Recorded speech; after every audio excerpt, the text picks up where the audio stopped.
Paglalaba, damit ang washing machine. Ihanda ang mga damit. Laundry basket, detergent o sabon, fabric conditioner, at hanger at sipit. Ipunin ang lahat ng maruruming damit. I-chat ang mga bulsa at iyating walang laman gaya ng barya o papel. Paghiwalayin ang puting damit sa detolor upang hindi maghalo ang kulay. Siguraduhin maayos ang pagkasapsap ng washing machine bago ito gamitin. Ilagay ang mga damit sa loob ng washing machine. Huwag sobra sa tamang dami upang maging maayos ang pag-itot at paglilinis ng mga damit.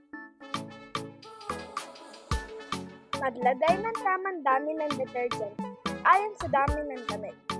Maaari din maglagay ng fabric conditioner para maging mas malambot at mabango ang mga damit. Piliin ang tamang wash cycle ayon sa uri ng damit at kung gaano ito karami. Hintayin tuluyan matapos ang paglalaba bago buksan ang washing machine. Kunin ang mga damit mula sa washing machine ng mainam.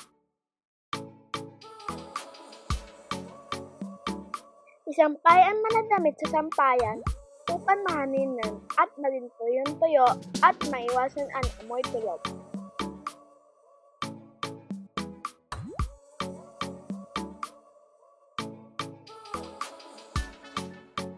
Kapag tuyo na, nandalan ang mga damit at dalhin sa malinis na lugar.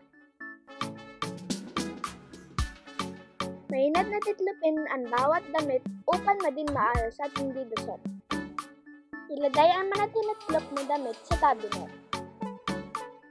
Ngayon marunong na tayong maglaba, kayang-kaya na natin tulunan si nanay. Ito po si Avery Cadena ng 4 and 10.